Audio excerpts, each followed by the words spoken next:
Saatnya Anda simak Jamus Gemilang, Jagongan lan Musyawaroh. Selamat datang di Desa Wisata. Pelestarian juga sangat penting di mana Filosofi di balik ini tuh apa? Di 96.8 FM, Radio Gemilang.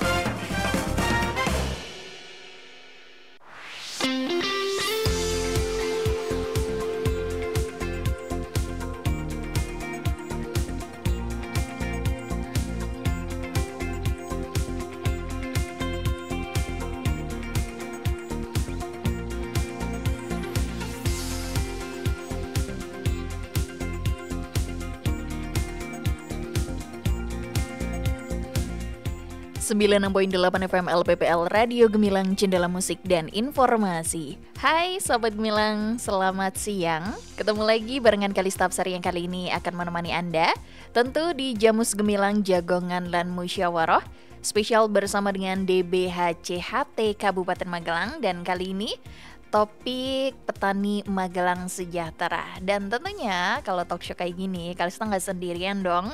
Sudah ada narasumber yang hadir di studio Radio Gemilang FM. Kali ini ada banyak narasumber. Langsung aja. Yang pertama adalah Kepala Dinas Pertanian dan Pangan Kabupaten Magelang, ada Insinyur Romza Ernawan MSI. Selamat siang Bapak Romza. Iya, selamat siang Mbak Kalista. Apa kabar? Gemilang. Alhamdulillah, harus sehat. Oke, siap. Selanjutnya ada Kasih Kepatuhan Internal dan Penyuluhan Bea Cukai Magelang, ada Bapak Haryanto. Selamat siang Bapak Haryanto. Selamat siang Mbak Kalista, selamat siang Sobat Gemilang. Oke, sehat ya Pak ya? Alhamdulillah. Oke, selanjutnya adalah ada Pemeriksa Bea Cukai, Bapak Subroto Wisnu Wardana. Selamat siang Bapak Subroto. Selamat siang Mbak Kalista dan sahabat Gemilang tentunya. Oke, sehat Bapak? Sehat, Alhamdulillah.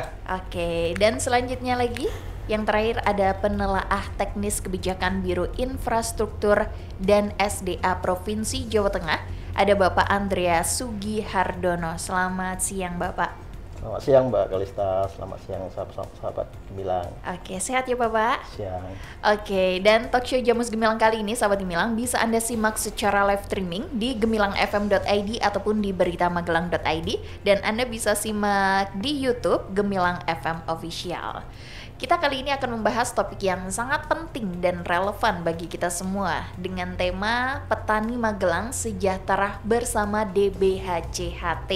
Dan kali ini akan mengupas tuntas bagaimana dana bagi hasil cukai hasil tembakau atau DBHCHT itu berperan dalam mensejahterakan para petani di Kabupaten Magelang.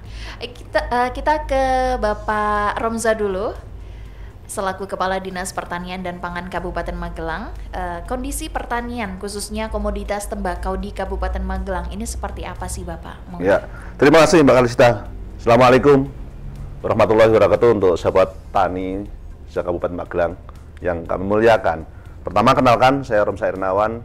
Kami adalah teman sahabat tani di Kabupaten Magelang. Kami dari petani Kabupaten Magelang secara umum. Berkaitan masalah untuk tembakau di Kabupaten Magelang, itu tembakau merupakan tanaman yang sejak dari dulu kala ada di Kabupaten Magelang, bahkan sudah menjadi darah daging petani Kabupaten Magelang. Itu tembakau kita itu ada di dua tipe, yaitu tipe gunung dan di tipe sawah. Kalau di tipe gunung biasa kita sebut istilah tembakau Magelangan. Dan tembakau sawah itu kita sebut tembakau mutilanan. Ini, lah tembakau ini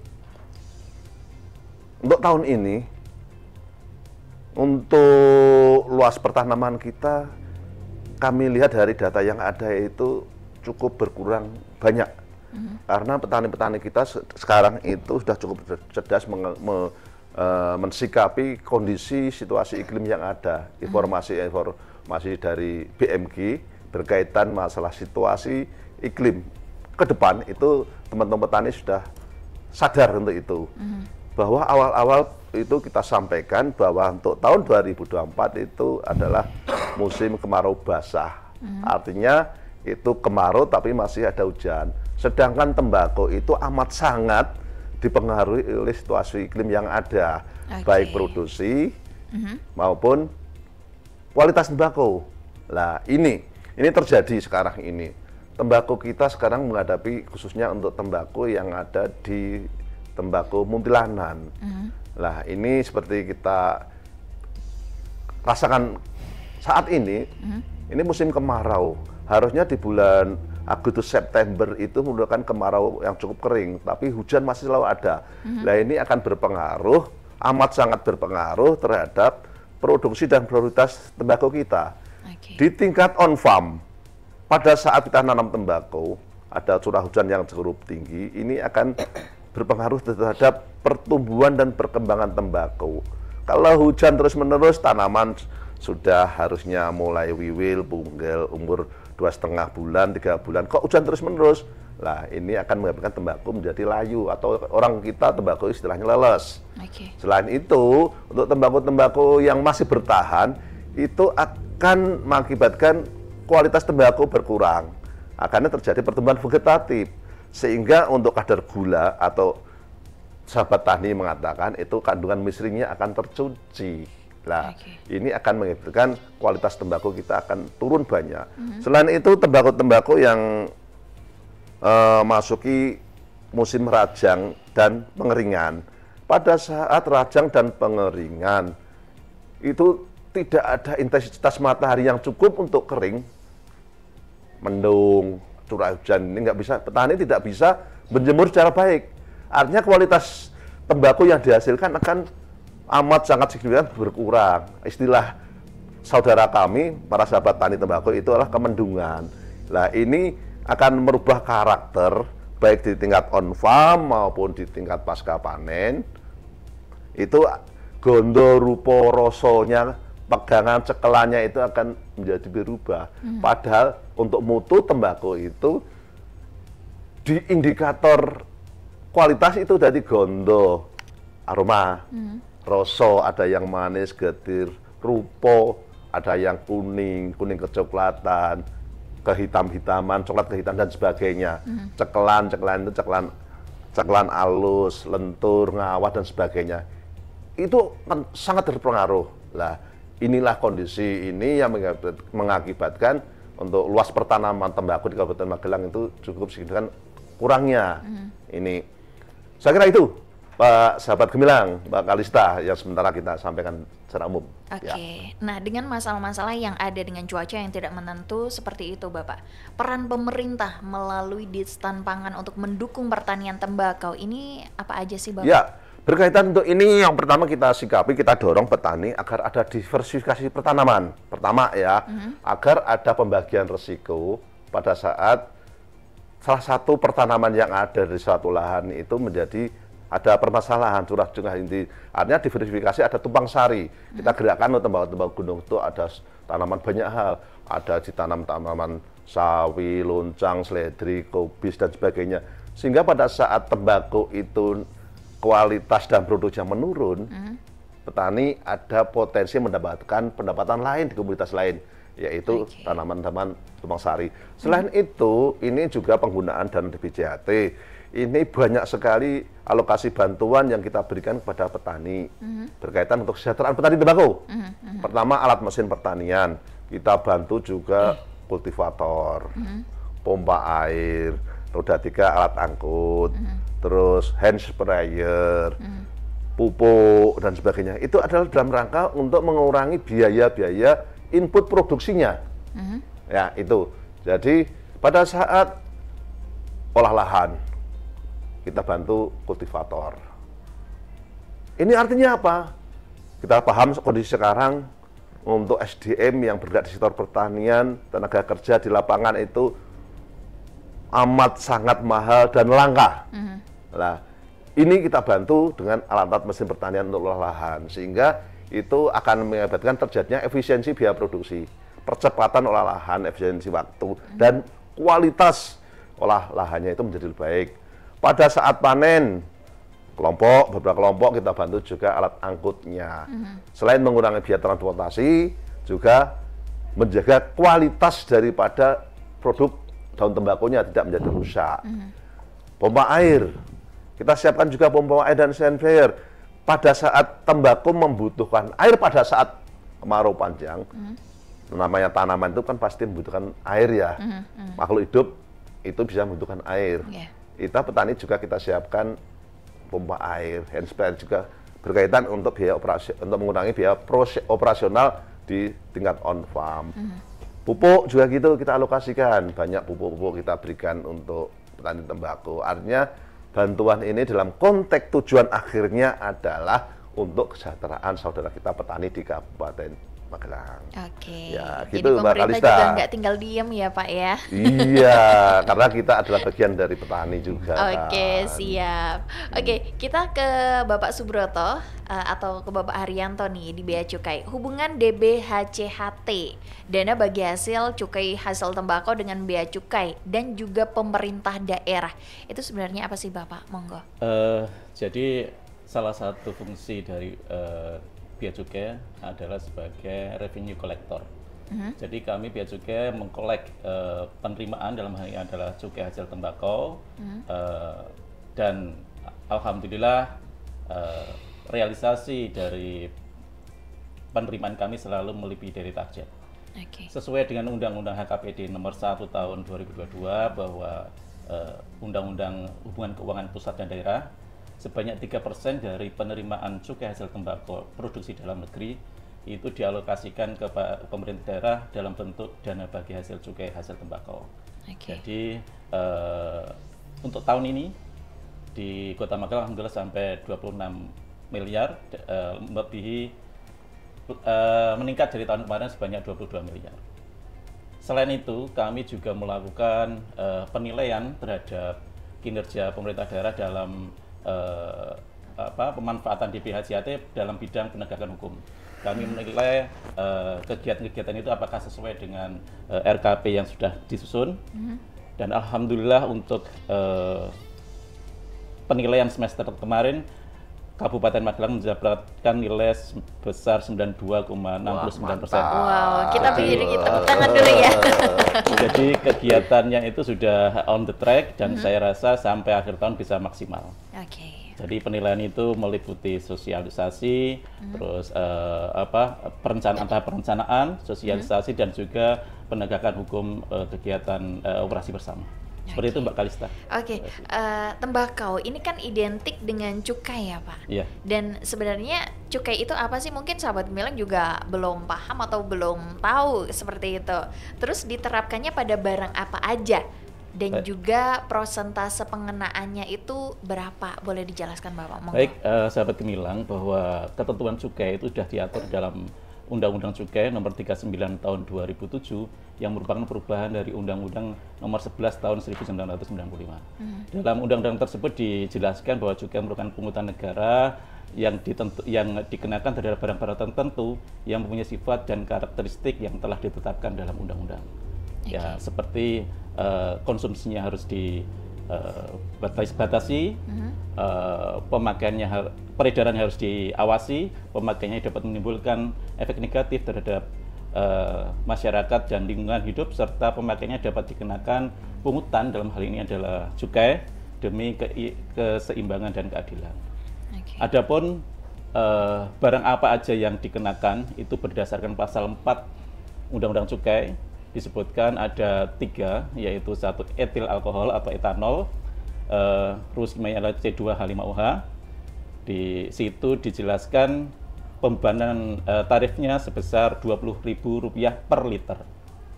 Sedangkan yang kedua adalah MMEA atau minuman mengandung etil alkohol. Di situ ada penggolongannya, golongan A, B, dan C tergantung dari kadar alkoholnya Mbak Kalista.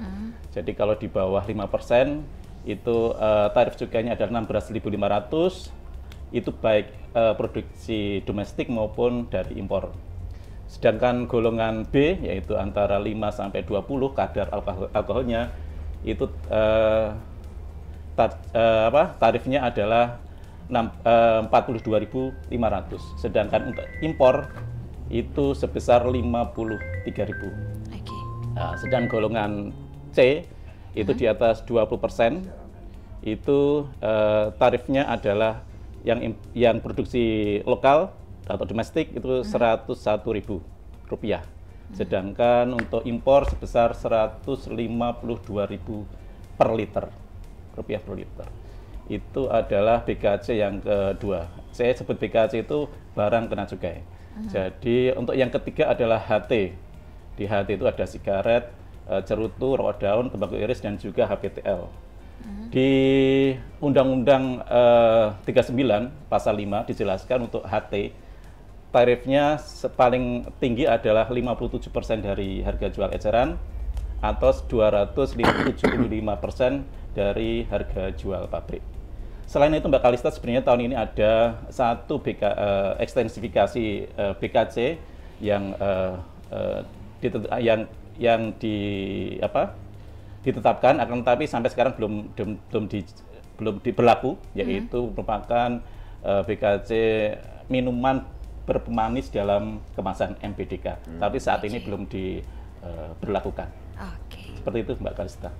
Semoga bisa masyarakat yang ada di Kabupaten Magelang juga bisa paham ya Pak ya tentang cukai ini sendiri.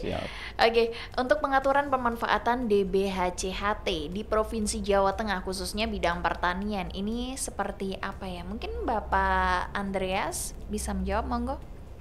Terima kasih Mbak Kalista dan sahabat Gemilang, bahwa untuk pertanian dalam hal ini untuk DBHC khususnya perkebunan tembakau, bahwa untuk segi pertanian kalau di provinsi itu kan kami mengurus masalah anggaran, bahwa untuk pertanian dan perkebunan tembakau itu minimal 20% dan tidak boleh kurang gitu. Kalau bisa lebih gitu. Jadi kelebihan anggaran itu harus dimanfaatkan masing-masing kabupaten gitu. Karena pemanfaatan cukai tembakau itu akan berdampak ke masyarakat. Bahwa diketahui juga untuk Kabupaten Magelang untuk 2025 itu untuk pertaniannya itu mendapatkan anggaran lebih kurang 3,4 miliar. Itu terdiri dari untuk pelatihan budidaya tembakau, untuk pemurnian varietas terbaru, terus untuk pupuk dan sarpras, dan bibit. Bahwa kita ketahui bahwa pupuk untuk tembakau itu berbeda dengan pupuk dengan padi dan tanaman horti ya. Kalau pupuk untuk horti dan padi itu ada subsidi, tapi kalau untuk tembakau itu tidak bersubsidi. Jadi kita emang full membantu untuk pupuk tuh benar-benar full, tidak ada subsidi.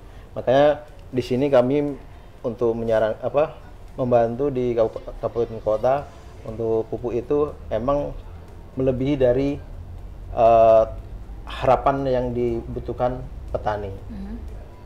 Selama ini kan pupuk itu selalu masyarakat beranggapan bahwa pupuk itu subsidi gitu. Jadi selain itu juga, selain untuk pertanian, untuk para buruh dan petani itu juga diberi bantuan BPJS Ketenagakerjaan dan BPJS Kesehatan.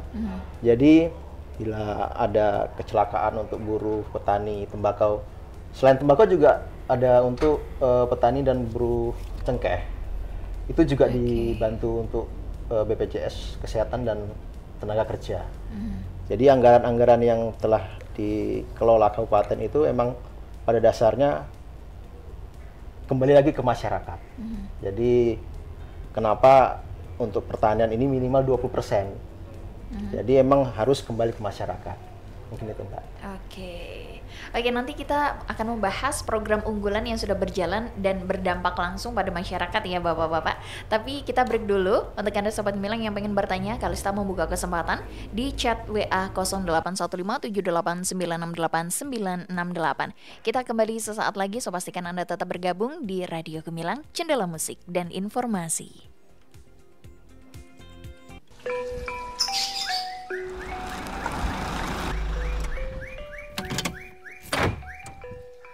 Man, datang juga kamu. Bapak tunggu dari tadi loh. Mana oleh-olehnya? Tenang aja Pak. Nih, saya bawakan dari warung saya. Loh Man, kalau diperhatikan rokokmu, pita cukainya kok aneh toh? Kok koyo ngono loh? Ki, nah toh, aneh toh? Lah, Emang kenapa, Pak? Wah, ini berarti rokokmu palsu ini. Lah, kok bisa? Bapak tahu dari mana? Nah, gini yo man, nih dilihat. Kalau rokok pita cukai asli, pita cukainya itu ada hologramnya, ada lambang negara, ada lambang bea cukai, ada besaran tarif cukainya, angka tahun anggaran itu juga ada. Terus harga jual eceran dan jumlah kemasan, terdapat teks Indonesia dan teks cukai hasil tembakau dan jenis hasil tembakau. Itu yang betul. Iya Pak. Kok saya nggak perhatikan ya? Nah, toh, iya man, hati-hati. Kalau pita cukainya palsu, kamu bisa kena pidana karena merugikan negara. Oh, gelem po di penjara? Ya molah. Jika Anda menjumpai rokok ilegal, segera laporkan pada kantor Bea Cukai Magelang melalui WA 0821 3415 9933. Ayo, bersama kita gempur rokok ilegal. Iklan layanan masyarakat ini dipersembahkan oleh Dinas Komunikasi dan Informatika Kabupaten Magelang. Hari ini mau ke Disduk Capil, terus ke Samsat, abis itu ke BPJS. Aduh, cukup nggak ya waktunya ini? Ih, kenapa sih kamu? Hari ini mau ngurus-ngurus berkas, harus ke kantor ini itu. Aduh, kayaknya waktunya nggak cukup, udah dikejar deadline ini. Daripada ribet-ribet bolak-balik ke kantor ini itu, mending ke Mall Pelayanan Publik Kabupaten Magelang aja. Mall? Ih, kok ke mall sih? Emang mau jalan-jalan? Ih, bukan mall itu kali. Mall Pelayanan Publik di mana kamu bisa ngurus berkas-berkas di berbagai layanan, hanya cukup pindah gerai, gak perlu pindah-pindah kantor. Jadi, kamu menghemat waktu dan biaya perjalanan. Urus dan bayar ini itu di Mall Pelayanan Publik Kabupaten Magelang dengan booking terlebih dahulu dengan mengunduh aplikasi Magelang Smart Service di Play Store. Dengan MPP, pelayanan menjadi mudah, nyaman, dan cepat. Iklan layanan masyarakat ini dipersembahkan oleh Mall Pelayanan Publik Kabupaten Magelang dan didukung oleh Dinas Komunikasi dan Informatika Kabupaten Magelang. Melakukan aktivitas fisik, makan buah dan sayur tiap hari, tidak merokok. Mau coba toh Buni? Kok tidak merokok? Nyindir Bapak? Niki lho Pak, cara meningkatkan kualitas hidup dengan germas supaya awak dhewe iki ora kena penyakit sing jenenge diabetes, jantung, asam urat, lan sak panunggalane. Napa malih lagi cuaca ekstrim kaya saiki. Awak dhewe kudu menjaga lingkungan, Pak. Weleh-weleh, aja meten-meteni to Bune. Takut kena penyakit tidak menular yang diakibatkan karena pola hidup yang tidak sehat. Segera ubah perilaku gaya hidup Anda dengan melakukan Germas, Gerakan Masyarakat Hidup Sehat, dan rutin melakukan pemeriksaan untuk deteksi dini penyakit. Iklan layanan masyarakat ini dipersembahkan oleh Dinas Komunikasi dan Informatika Kabupaten Magelang.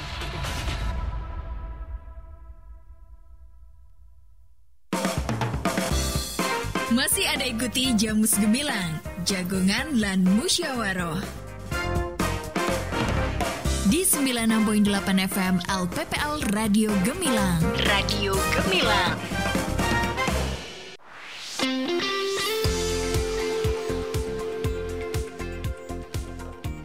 Oke, sahabat Gemilang, Kalista Hapsari masih menemani Anda. Tentu di Jamus Gemilang Jagongan lan Musyawarah. Kali ini bersama dengan DBHCHT Kabupaten Magelang dengan topik yang menarik, Petani Magelang Sejahtera.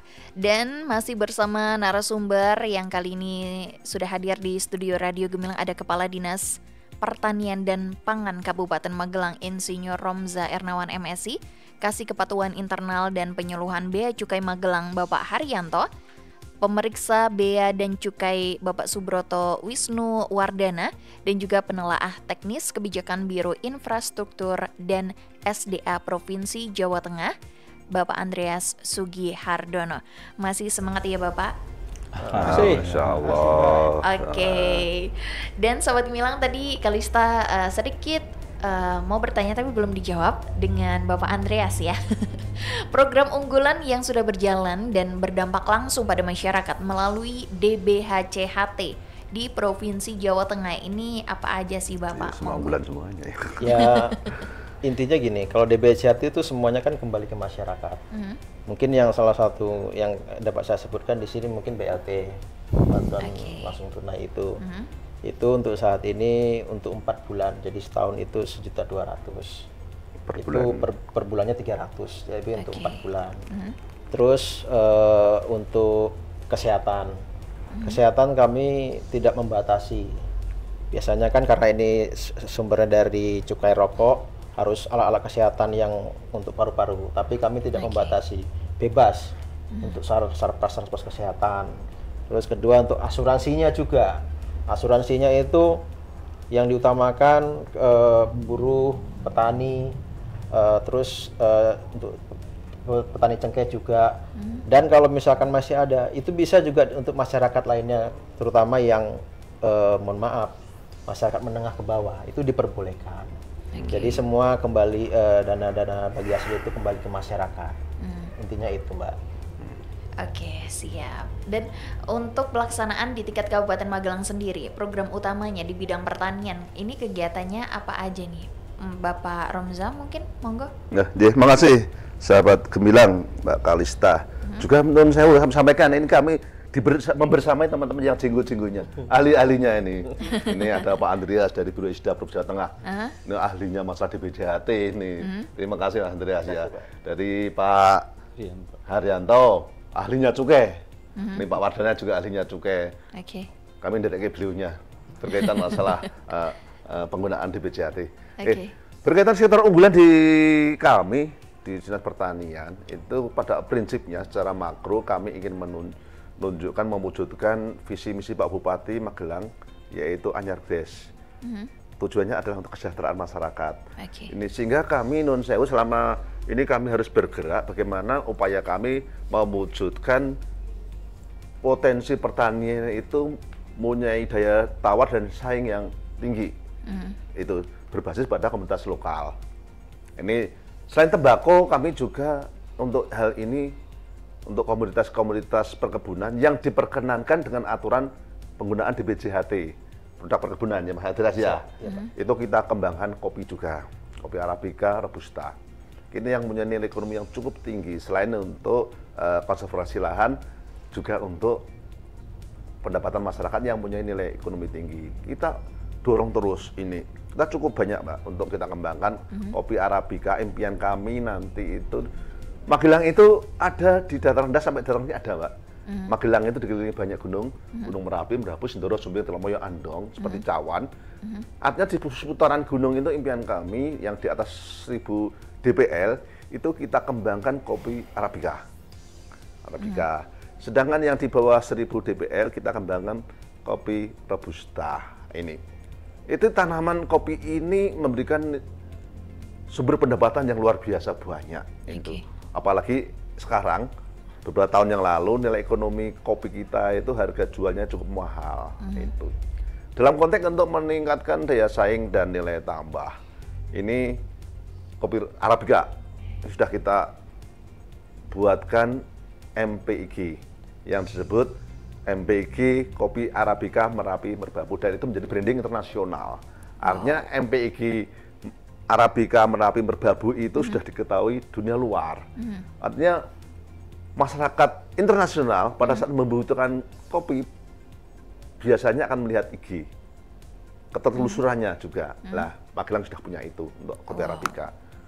Robusta sudah berproses. Insya Allah tahun 2025-26 ini nanti sudah kita punyai nanti MPIG juga yang kopi Robusta. Ini kita hal ini terus kita dorong selain tembakau. Tujuan kami dalam penggunaan ini bagaimana masyarakat tani Kabupaten Magelang itu sejahtera dengan meningkatkan komoditas pertanian berbasis komoditas lokal yang punya nilai ekonomi tinggi. Itu untuk tembakau ini kami Dalam konteks ini kita sudah melakukan pelepasan varietas unggul lokal bekerja sama dengan pihak lain, dengan BPWT, ya, atau pendaftaran itu kita ada 3 varietas unggul lokal kita yang sudah kita lepas. Konteksnya itu untuk mengamankan kelestarian SDG kita di Kabupaten Magelang. Itu juga nanti menghasilkan karakter tembakau yang sudah kita murnikan. Artinya nanti kemurnian tembakau Magelang itu insya Allah nanti ke depan akan terus menjadi lebih baik. Itu Mbak Kalista. Oke. Dan sejauh ini Bapak, hambatan dan juga tantangan yang terjadi dalam pengelolaan DBHCHT di bidang pertanian ini apa aja sih Bapak? Ya, kendala yang berkaitan untuk alokasi di tingkat OFAM tadi sampaikan bahwa tembakau itu amat sangat dipengaruhi oleh situasi iklim yang ada. Itu nanam tembakau pada saat sudah mau panen, hujan terus-menerus tidak menjadi tembakau ya Mas ya, leles, busuk dan sebagainya. Dia tadi sudah menjadi rajangan kita jemur, ternyata mendung, tidak ada panas, tembakau akan menjadi rusak dari sisi kualitasnya dan sebagainya. Kendala yang ada pada prinsipnya kami tidak bisa mencukupi kebutuhan masyarakat secara umum. Itu artinya karena kelompok kami binaan itu petani kami tembakau itu ribuan kelompok tani, artinya kami secara bertahap, proporsional, lah sesuai dengan ketersediaan anggaran, nanti insya Allah akan terus kita dorong, kita bantu, kita backup untuk kesejahteraan masyarakat tani. Itu ya Mbak Alista. Oke, siap. Kita ke Bapak Subroto atau Bapak Haryanto. Kalau membahas cukai, pastikan nggak lepas dari rokok ilegal kan Pak? Nah, bisa disebutkan nih Pak, ciri-ciri serta apa aja nih bahayanya untuk konsumen ketika mengkonsumsi rokok ilegal itu sendiri Bapak? Monggo. Siapa? Oh. Bapak Baik. Subroto atau Bapak Haryanto? Baik, jadi rokok ilegal itu adalah rokok yang tidak sesuai dengan ketentuan Undang-Undang Cukai. Jadi seperti rokok polos atau rokok yang tidak melekatkan pita cukai. Yang kedua, rokok dengan pita cukai palsu. Yang ketiga, rokok dengan pita cukai yang berbeda. Yang keempat adalah rokok dengan pita cukai yang bekas. Seperti itu. Jadi selain ciri-cirinya, ciri-cirinya adalah biasanya mereka itu mereknya itu tidak terkenal. Dan yang kedua, mereknya itu biasanya mirip-mirip dengan merek yang eksis saat ini. Yang ketiga dan yang jelas harganya itu pasti rendah. Lebih murah ya Pak? Lebih murah. Karena apa? Karena mereka tidak membayar cukai. Padahal cukai itu ya pungutannya sangat ya termasuk besar lah, sehingga jadi hampir 50%. Tadi maksimal 57% ya dari harga jual eceran. Jadi misalkan mereka tidak bayar cukai, jadi pasti akan lebih murah. Seperti itu. Jadi yang keempat, bahwa biasanya mereka itu tidak mencantumkan nama perusahaannya di etiketnya, di kemasannya. Jadi kalau mereka mencantumkan di kemasannya, pasti akan dapat mendapat sanksi maupun pemeriksaan dari kami. Seperti itu, Pak. Oke. Kalau dampak kerugian ekonomi yang ditimbulkan. Jadi kerugiannya untuk masyarakat jelas itu akan mempunyai dampak negatif. Karena apa? Mereka sebelum mengajukan produksi rokok, mereka mengajukan perizinan NPBKC, nomor pokok pengusaha barang cukai. Sebelum kami memberikan persetujuan, mereka harus melakukan uji tar dan nikotin. Jadi untuk rokok resmi itu pasti ada uji tar dan nikotinnya. Sedangkan rokok ilegal itu tidak ada uji tar dan nikotinnya. Itu dari kesehatannya. Jelas rokok resmi aja, rokok yang legal aja, saya rasa untuk kesehatan juga kurang bagus. Apalagi yang rokok ilegal. Begitu Pak Romzanya. Jadi rokok ilegal tidak ada kandungan uji tar dan nikotin. Itu yang pertama. Yang kedua, untuk penerimaan jelas tidak optimal. Padahal penerimaan ini akhirnya nanti akan kembali lagi ke masyarakat dalam bentuk DPH-JHT. Jadi teman-teman yang menggunakan rokok ilegal, tolong mulai saat ini tidak menggunakan rokok ilegal. Menggunakanlah rokok legal untuk memaksimalkan penerimaan kami dan akan kembali lagi ke masyarakat dalam bentuk dana bagi hasil cukai hasil tembakau. Terima kasih, Bu. Oke.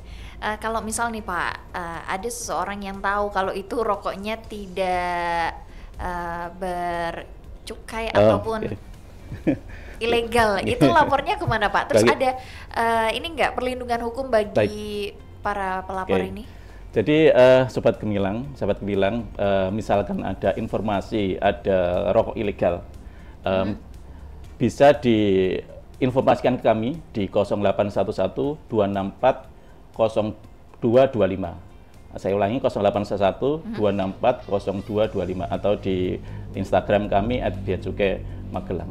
Untuk perlindungan pemberi informasi, saya sebagai Kepala Seksi Kepatuhan Internal itu akan menjaga karena apa? Kami akan melindungi sesuai kode etik kami akan melindungi pelapor. Jadi identitas pelapor hanya kami yang Kepatuhan Internal yang tahu siapa dan apa yang dilaporkan. Seperti itu Pak. Jadi aman saja misalkan sahabat Gemilang ingin melaporkan produksi rokok ilegal. Seperti itu Pak Kalista. Oke, siap. Oke, Bapak Subroto, mungkin ada sanksi hukum mungkin yang bisa dikenakan para produser, pengedar, atau bahkan konsumen rokok ilegal ini sendiri, Bapak? Bisa dijelaskan? Terima kasih Mbak Kalista dan sahabat Gemilang. Intinya seperti ini ya Pak ya. Jadi ketika rokok ilegal itu sebenarnya kan rokok di luar ketentuan.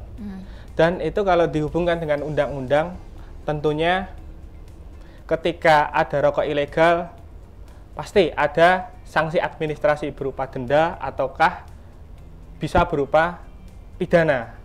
Nah, contohnya salah satunya yaitu untuk penjual ya, penjual yang menjual rokok ilegal, itu menjual rokok ilegal polos ataupun bekas, itu bisa dikenakan sanksi administrasinya berupa denda dari 2 sampai 10 kali nilai cukainya dan bisa pidana juga 1 tahun sampai dengan 5 tahun. Tentunya Mbak, tidak serta-merta kita langsung mengedepankan langsung adanya sanksi seperti itu. Tetap upaya-upaya humanis pertama kita laksanakan, tetap kita pendekatan secara baik-baik. Jadi ada satu kejadian mungkin story ya yang saya dulu pernah alami mungkin di kantor sebelumnya. Jadi lebih tepatnya di Provinsi Kalimantan Timur. Jadi satu waktu kita patroli nih ke sana, tepatnya di Kutai Barat. Jadi emang daerahnya itu emang jauh dari ibu kota provinsi. Yang kedua emang daerahnya itu dikepung, bahasanya dikebun Nyuwun Sewu. Banyak kebun kelapa sawit dan banyak juga kayu, perkebunan kayu. Jadi satu warung itu juga misal nih tahun kemarin kita datangi nih ada rokok ilegal, dia konsinyasi dititipin. Nah terus akhirnya kita lakukan penindakan, kita ambil barangnya, seperti itu. Terus tahun berikutnya entah ndablek atau seperti apa, tapi emang karena pangsa pasarnya sangat menjanjikan, bahasanya seperti itu. Karena untuk daerah sana itu demografinya adalah ketika pekerja perkebunan itu tidak setiap hari bisa keluar dari perkebunan. Jadi misal 2 minggu sekali mereka keluar kebun, dan untuk salah satunya ya selain membeli sembako dan sebagainya, salah satunya juga menyetok rokok. Mereka nggak mikir harga, pokoknya istilahnya bisa ngebul seperti itu. Nah karena pangsa pasarnya seperti itu, tahun berikutnya ketemu lagi warung ini masih jualan rokok ilegal. Ya akhirnya mungkin ya tadi pendekatan humanis pertama 2 kali kita pendekatan humanis nih. Ya akhirnya untuk selanjutnya itu karena ya mungkin untuk efek jera bagi warung yang menjual dan mungkin efek jera bagi warung-warung sekitarnya yang istilahnya mau coba-coba untuk menjual. Akhirnya kita ajak orangnya lah ke kantor untuk ya istilahnya dipenjara untuk sementara waktu. Dan itu terbukti efektif ya Mbak ya, seperti itu. Paling sanksi administrasi dan sanksi pidana seperti itu. Dan storytelling yang pernah istilahnya secara langsung saya alami seperti itu Mbak. Oke, siap. Jadi pokoknya kalau ada rokok yang tidak bercukai ini lapor gitu aja ya Pak, jangan takut ya. Iya. Oke, nanti kita akan membahas upaya pemberantasan dan pendidikan rokok ilegal, terutama di wilayah Kabupaten Magelang ini seperti apa. Kita break dulu Bapak, dan untuk Anda Sobat Gemilang, Kalista masih membuka kesempatan buat yang pengen bertanya di 081578968968. Kita kembali sesaat lagi. Pak, Iya. itu tadi aku dititipin kertas sama orang yang pakai seragam PNS. Tapi aku nggak tahu isinya apa. Katanya buat Bapak. Kertas apa sih? Oh, ini namanya surat pemberitahuan pajak bumi dan bangunan. Jadi gini, buat yang nerima surat ini, wajib setiap tahunnya melaporkan pajak tanah dan bangunannya ke kantor pajak dan retribusi daerah. Nah, terus kalau yang nggak dapat surat, berarti nggak wajib ya Pak? Ya jelas tetap wajib dong, dengan cara mendatangi langsung kantor yang melayani pajak. Kenapa harus bayar pajak Pak? Kan kita hidup di negara kita sendiri. Masa harus bayar sih? Gak boleh gitu. Pajak bumi dan bangunan itu kan nantinya kita juga yang akan menikmati, ya. Karena pajak itu merupakan salah satu sumber pembangunan yang ada di Indonesia. Dengan ikut membayar pajak, artinya kita juga ikut mensukseskan pembangunan bangsa. Gitu. Oh gitu ya Pak. Jadi Bapak jangan sampai telat tuh bayar pajaknya. Ayo iki ke arep mangkat Nduk. Pajak bumi dan bangunan merupakan salah satu sumber pembangunan Indonesia. Dengan tertib membayar pajak, berarti kita turut serta dalam menyukseskan pembangunan bangsa, seperti subsidi harga BBM, subsidi tarif listrik, peningkatan mutu kesehatan, infrastruktur, dan masih banyak lagi. Jadilah orang yang sadar dan taat membayar pajak. Iklan layanan masyarakat ini dipersembahkan oleh Badan Pendapatan Pengelolaan Keuangan dan Aset Daerah BPPKAD Kabupaten Magelang dan 96.8 FM LPPL Radio Gemilang.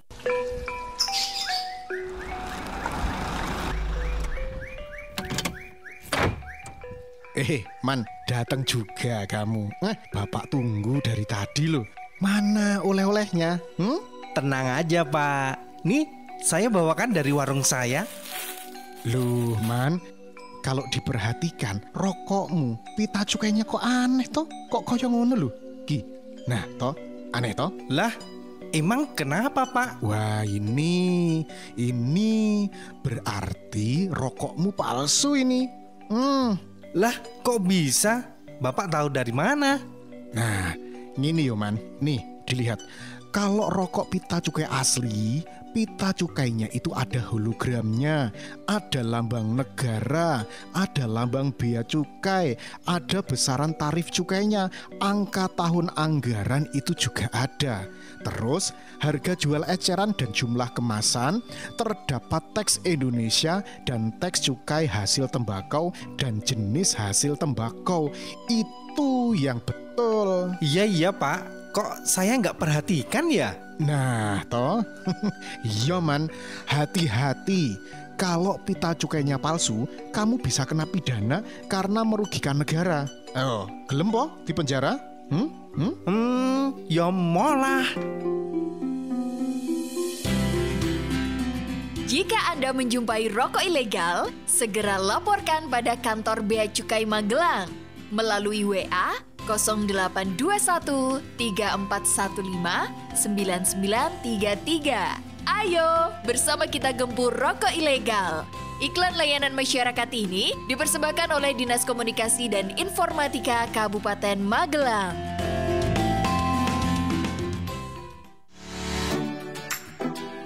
Pemerintah Kabupaten Magelang melalui Badan Kesatuan Bangsa dan Politik atau Kesbangpol Kabupaten Magelang mengembangkan sistem informasi layanan organisasi kemasyarakatan atau Silomas.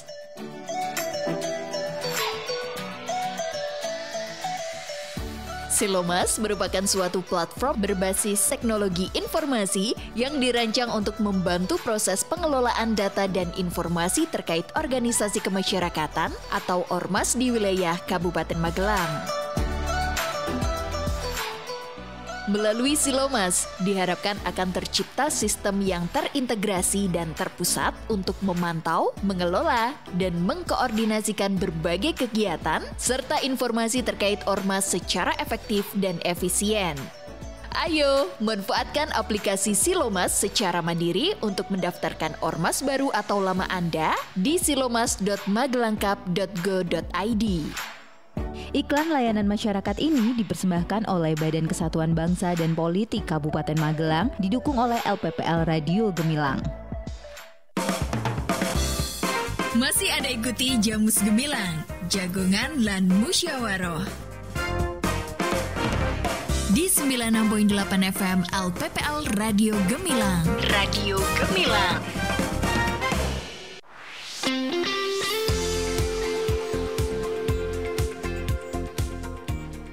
Oke, sahabat Gemilang, masih terus barengan Kalista Apsari. Kali ini menemani Anda di Jamus Gemilang, Jagongan lan Musyawaroh bersama dengan DBHCHT Kabupaten Magelang dengan topik Petani Magelang Sejahtera. Bersama juga narasumber yang sudah hadir di studio Radio Gemilang FM. Kali ini ada Bapak Romza Ernawan selaku Kepala Dinas Pertanian dan Pangan Kabupaten Magelang, Bapak Haryanto selaku Kasih Kepatuhan Internal dan Penyuluhan Bea Cukai Magelang, Bapak Subroto Wisnuwardana selaku Pemeriksa Bea dan Cukai, dan Bapak Andreas Sugihardono selaku Penelaah Teknis Kebijakan Biro Infrastruktur dan SDA Provinsi Jawa Tengah. Oke, Bapak, tadi Kalista bertanya, upaya pemberantasan dan juga penindakan rokok ilegal di wilayah Magelang ini seperti apa? Mungkin dari Bapak Subroto, monggo. Baik, terima kasih Mbak Kalista. Kalau bicara terkait dengan pemberantasan rokok ilegal itu umumnya ada dua pendekatan, Mbak. Yaitu pendekatan pertama yaitu berupa pendekatan preventif, yaitu berupa istilahnya lebih dekat ditekankan ke arah komunikasi edukatif. Contohnya seperti sosialisasi. Mungkin juga bisa juga talk show. Persis kayak yang hari ini, mungkin ada iklan layanan masyarakat, bisa berupa baliho dan sebagainya ya. Tentunya itu juga kami dari pihak Bea Cukai juga bekerja sama dengan pemerintah daerah. Nah, yang kedua yaitu pendekatan secara represif, berupa penindakan. Penindakan sekarang ini masih, Mbak, bahwa rokok ilegal itu modusnya sekarang berkembang. Kalau dulunya itu secara tradisional cuma dititip di warung-warung kecil atau mungkin toko-toko kelontong, sekarang itu rokok ilegal itu diperjualbelikannya melalui berbagai macam. Salah satunya yang berkembang sekarang yaitu diperjualbelikan melalui marketplace, e-commerce. Tentunya kami juga kantor Bea Cukai Magelang beberapa kali juga sudah menjalin komunikasi sinergi dengan perusahaan jasa titipan PJT untuk istilahnya dari mereka kalau ada info biar bisa kita tindak lanjuti. Dan juga bisa kami sampaikan, Mbak, kami juga beberapa kali sering melakukan operasi bersama, operasi gabungan dengan aparat Pemda, mungkin dari Satpol PP, terus ada aparat APH, itu kita operasi bersama ya. Kita awalnya dari informasi masyarakat. Nah, disinilah peran penting dari masyarakat dalam rangka gembur rokok ilegal. Jadi informasi dari masyarakat yang masuk kita filter. Kalau setelah kita telusuri itu ada istilahnya bahasanya mungkin A1, baru nanti kita terjunkan tim seperti itu.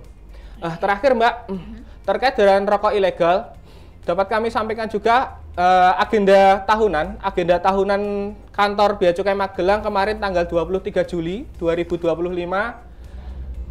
Kantor Bea Cukai Magelang melakukan acara pemusnahan barang kena cukai ilegal untuk hasil penindakan mungkin periode dari Maret 2024 sampai dengan Maret 2025. Itu ada sekitar hampir 3,4 juta batang rokok terus 225 liter minuman mengandung etil alkohol. Itu taksiran nilai barangnya sekitar 4,9 miliar dan potensi kerugian negaranya di angka 3,3 miliar. Begitu Mbak. Oke, terima kasih Pak Subroto. Oke, untuk yang terakhir, closing statement nih, pesan dan juga harapan dari masing-masing adanya kegiatan rutin yang bersumber dari dana DBHCHT untuk kesejahteraan masyarakat ini. Monggo dari Bapak Romza mungkin.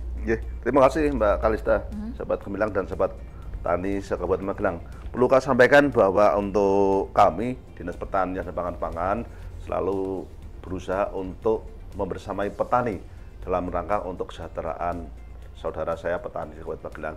Berkaitan untuk alokasi dana DBHCHT kita dorong untuk bisa membantu petani dalam upaya untuk mewujudkan visi misi Bapak Bupati Magelang yaitu Anyar Gres. Ini yaitu upaya kita dalam rangka yaitu masyarakat Kabupaten Magelang yang aman, nyaman, religius, unggul dan sejahtera dengan berbagai kegiatan. Konteksnya adalah Magelang Anyar Gres untuk kesejahteraan masyarakat Kabupaten Magelang. Demikian Mbak Kalista. Baik, terima kasih Pak Romza. Monggo Pak Andreas. Terima kasih Mbak dan sahabat Gemilang, bahwa kami selaku sekretariat atau koordinator DBHCHT Provinsi Jateng, kami menyarankan untuk stop membeli rokok ilegal dan belilah rokok yang legal supaya dapat menambah pendapatan daerah dan untuk kemakmuran masyarakat Jawa Tengah. Itu Mbak, terima kasih. Dari Bapak Haryanto. Terima kasih Bapak Kalista. Yang sahabat Gemilang, kami sebagai Bea Cukai mempunyai fungsi sebagai community protector dan juga revenue collector. Sebagai community protector, kami menghimbau dari semua sahabat Gemilang untuk membatasi konsumsi rokok. Kalau tidak bisa membatasi, merokoklah rokok yang legal. Jangan sampai merokok yang ilegal karena itu akan merugikan kita semua. Dan apabila mempunyai informasi tentang rokok ilegal, baik rokok ilegal produksi dalam negeri maupun rokok ilegal impor, bisa diinformasikan kami di 0811 264 0225. Terima kasih. Bersama Bea Cukai kita gempur rokok ilegal. Siap. Untuk yang terakhir Bapak Subroto mungkin. Baik, terima kasih Mbak Kalista, izin menambah ya. Mungkin yang pertama apresiasi yang setinggi-tingginya ya atas pelaksanaan mungkin talkshow Jamus ya. Jamus Gemilang. Di mana kami bisa saling belajar, berbagi informasi. Tentunya tadi bisa istilahnya sekedar highlight bahwa cukai hasil tembakau itu tidak semata-mata hanya sebagai penerimaan negara saja. Tadi seperti mungkin beberapa kali dari Pak Andreas juga menyampaikan bahwa ini akan kembali lagi kepada masyarakat. Nah, tentunya optimalnya DBHCHT juga erat kaitannya dengan optimalnya pemungutan pajak cukai. Nah, kami harapkan bahwa tadi dari Pak Romza, Pak Andreas juga menyampaikan bahwa banyak sekali program-program bantuan DBHCHT untuk bidang kesejahteraan masyarakat, khususnya bidang pertanian. Harapan kami dengan adanya DBHCHT tersebut bisa mensejahterakan masyarakat, khususnya terkhusus petani tembakau di Kabupaten Magelang. Begitu Mbak, terima kasih. Baik. Mbak Kalista, satu lagi saya ingin mengklarifikasi, menanyakan sesuatu pada ahlinya berkaitan non sewu. Tadi Pak Har dari Bea Cukai, ini teman-teman kami, saudara saya petani di pedesaan itu kan banyak perokok linting sendiri, tingwe. Apakah itu ada ancaman berkaitan masalah cukai? Itu. Yang kedua, saya ucapkan terima kasih Pak Har tadi menyarankan untuk mengurangi konsumsi rokok. Saya sekarang ini sudah mengurangi konsumsi rokok jam ini. Tepuk tangan dulu ya Bapak. Jam ini kami sudah mengurangi konsumsi rokok. Terima kasih Pak Har. Monggo Pak Har. Jadi untuk konsumsi pribadi itu tidak dikecualikan dari pemungutan cukai. Untuk yang ada juga misalkan tisnya, tembakau irisnya itu membeli dengan eceran yang sudah diperjualbelikan, itu sudah dilekatkan pita cukai di situ biasanya Pak. Jadi tembakau irisnya itu. Irisnya udah di mic ya. Ya, didekatkan kita juga. Ya. Terima kasih itu Pak. Ya, makasih Pak Ham masukannya. Karena teman-teman kami petani itu kan banyak yang ke sawah bawa selepo, bawa tembakau, bawa itu rokok sendiri itu. Artinya itu enggak ya, termasuk yang kena cukai. Terima kasih Pak. Oke, baik. Jadi kita bisa menarik kesimpulan bahwa DBH-CHT, dana bagi hasil cukai hasil tembakau ini bukan sekedar dana ya, melainkan sebuah instrumen vital yang menjadi jembatan antara kebijakan negara dan kesejahteraan petani tembakau. Dan kita juga udah melihat bagaimana dana ini memiliki potensi yang besar untuk menopang perekonomian daerah, meningkatkan kualitas hidup para petani, dan juga bahkan membantu diversifikasi mata pencaharian. Tapi keberhasilan ini juga sangat bergantung pada transparansi, akuntabilitas, dan juga kolaborasi dari semua pihak, mulai dari pemerintah daerah hingga petani itu sendiri. Jadi mari pastikan bahwa setiap rupiah yang dihasilkan dari cukai ini bisa kembali dirasakan manfaatnya secara langsung oleh mereka yang membutuhkan. Terima kasih untuk narasumber yang sudah hadir kali ini. Ada Kepala Dinas Pertanian dan Pangan Kabupaten Magelang, Insinyur Romza Ernawar, Kasih Kepatuhan Internal dan Penyuluhan Bea Cukai Magelang Haryanto, dan pemeriksa bea dan cukai Bapak Subroto Wisnu Wardana, dan penelaah teknis kebijakan Biro Infrastruktur dan SDA Provinsi Jawa Tengah Bapak Andreas Sugihardono. Sehat selalu Bapak, sukses selalu. Amin. Dan amin, pokoknya semuanya berjalan dengan lancar ya Bapak. Amin. Terima kasih Mbak Darsa. Oke, dan Sobat Gemilang, sampai di sini dulu kebersamaan kami bersama dengan DBH-CHT Kabupaten Magelang dengan topik yang menarik, Petani Magelang Sejahtera. Amin. Dan Kalista Hapsari bersama rekan kerja yang bertugas undur diri. Sampai jumpa dan tetap selalu dengarkan 96.8 FM LPPL Radio Gemilang, Jendela Musik dan Informasi. Baru saja Anda dengarkan Jamus Gemilang, Jagongan lan Musyawaroh di 96.8 FM LPPL Radio Gemilang. Radio Gemilang.